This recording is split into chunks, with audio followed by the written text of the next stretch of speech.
Cher, let me tell you about a man from Texas, Mumford Patterson, a businessman full of money, full of himself, the kind of man who never met a girl he didn't think he could buy, bend, break. Call girls in Dallas knew his name, and they knew not to look him in the eye. But Mumford, he was greedy. He wanted more than Dallas. He came down here to Havana in 1952, chasing heat, chasing flesh. And he thought he'd found another house to spend himself in. But my Bordello, it don't sell pleasure. It sells truth. And truth, Cher, is always hungry. It begins in Havana, where the air itself was thick with rum and sweat. A man thought he came for pleasure, but found something waiting in the dark. You'll see soon enough, Cher. But why am I talking? Come, listen close. The night is ready to tell it herself. I push that door open and I'll tell you, Havana's noise disappeared in an instant. No more mambo pounding, no drunks shouting in the street, just this low, slow music. A heartbeat with strings like the whole damn house was breathing. The place smelled different, too. Heavy perfume, cigar smoke, and something I couldn't place. Sweet but sharp, like fruit gone ripe. Walls were lit with red lamps, soft glow spilling across velvet curtains and polished wood. Hell, it made the casinos look like broom closets. And the women, Lord almighty. They weren't the painted-up little hustlers I'd seen all night. These girls carried themselves like queens, floating around in silk and satin, their eyes catching mine like they already knew me. Some smiled, some didn't, but they all looked. I tugged on my cigar, straightened my jacket, let my ring catch the light. I'd been in houses like this all over the world. Paris, New Orleans, Mexico City. Same business, same game. I knew how it worked. I walked right up to her, leaned an elbow on the bar like I owned the place. "Evening, darling," I said, puffing on my cigar. "Name's Mumford, Dallas, Texas. Maybe you heard of me." She didn't flinch, didn't blush, just looked at me with those dark eyes and smiled like a cat looking at a mouse. Mumford Patterson? I've heard of you. "Well then," I said, slapping a 50 on the bar, "you and me ought to get acquainted."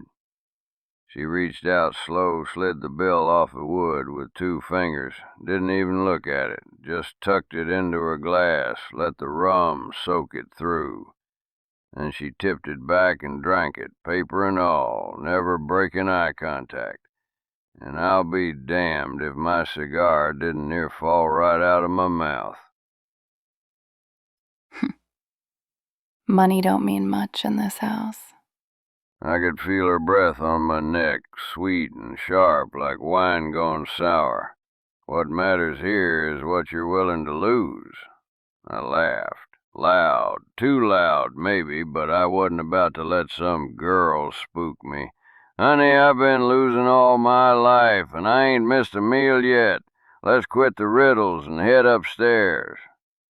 Her smile widened, slow and dangerous. She slid off the stool, stood tall and close, her hand light on my chest like she already owned it. Oh, we'll go upstairs, Mr. Patterson. I'll tell you, for the first time all damn night, a chill crawled down my spine. She led me up a narrow staircase, her heels tapping slow on the wood, hips swaying like she was leading a parade just for me. The walls were close, lit by red lamps, shadows stretching long. When she opened the door to her room, the smell hit me first. Perfume, yes, but under it something sharp, iron. I brushed it off, been in plenty of rooms where the scent of sin lingered long after the act. Claire shut the door, leaned her back against it, and looked at me like I was the only man left in Havana. Take off your jacket. I laughed, tossed it on the chair. That all you got, sugar? Thought you'd have something more exciting in mind. He smiled slow, stepping close, running a nail down the line of my tie. Oh, I've got plenty in mind, but we start simple. Always start simple. Her touch was cool, too cool, made my skin prickle. But I wasn't about to back down. I grabbed her waist, pulled her against me, kissing her hard. She didn't resist, didn't even move, just let me. When I pulled back, her lips were stained with my cigar smoke. You taste like ash. Men always do in the end. I chuckled, though my gut twisted a little. Darling, you talk too much. And you listen too little. Her eyes, Christ, her eyes, they glowed faint in the lamplight like embers banked low but ready to burn. She pushed me back onto the bed like it was her idea all along. Damn thing was draped in velvet, heavy curtains drawn tight against the night. The room felt close, air thick, like the walls themselves were listening. Claire straddled me, sliding her fingers down my chest, her nails sharp enough to make me flinch. She smiled at that. First time I'd seen a crack in my own swagger all night. What's the matter, Mr. Patterson? Ain't used to a woman taking the reins? I grinned, though my throat was dry. Darling, I always let 'em think they're in charge. Keeps things interesting. She leaned close, her lips brushing my ear. I froze. She pulled back, eyes gleaming in the lamplight. No, not gleaming, glowing, like coals stoked under ash. My grin faltered. "What the hell are you?" I muttered.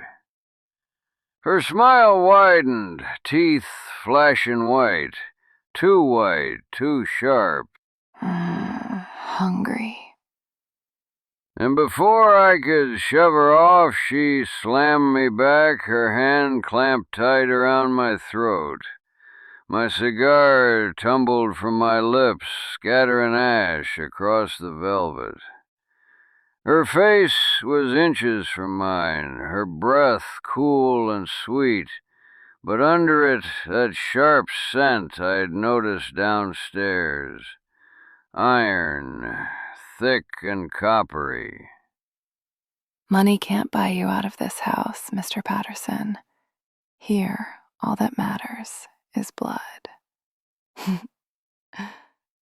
I tried to speak, to curse, to laugh it off, but her grip tightened, cutting off the words in my throat. And then, Christ almighty, I felt her teeth at my neck. The teeth sank in before I could even think to fight. A burn, sharp, white-hot, shot through my neck, then spread like fire down my chest. I gasped, tried to shove her off, But she was strong, stronger than any woman I'd ever touched. My hands clawed at her shoulders, but she didn't move, just pressed me down harder, drinking deep.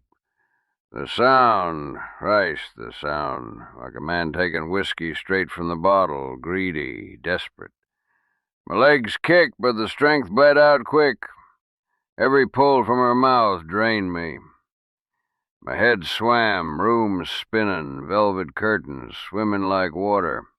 I tried to speak, stop, but it came out weak, ragged. My voice wasn't mine anymore. Claire lifted her head, lips red, eyes glowing brighter now, burning into me.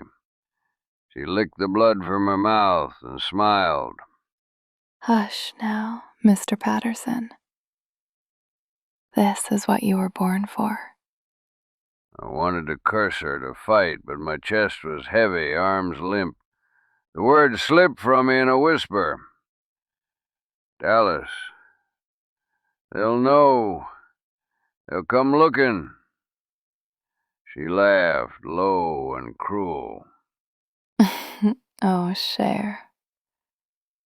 No one comes looking in this house. The room darkened at the edges. My eyes rolled, and the last thing I saw was her face, close and gleaming, before the black took me.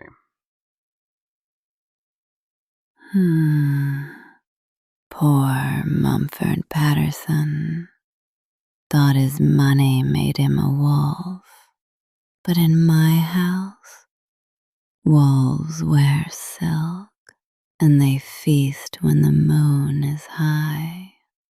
Dallas never saw him again. Havana forgot him quick, but me, I keep his story here, tucked among 1,000 others. So if you wander these streets and see a red lantern glowing in the dark, ask yourself, Cher, are you a guest or are you supper? Either way, I'll be waiting.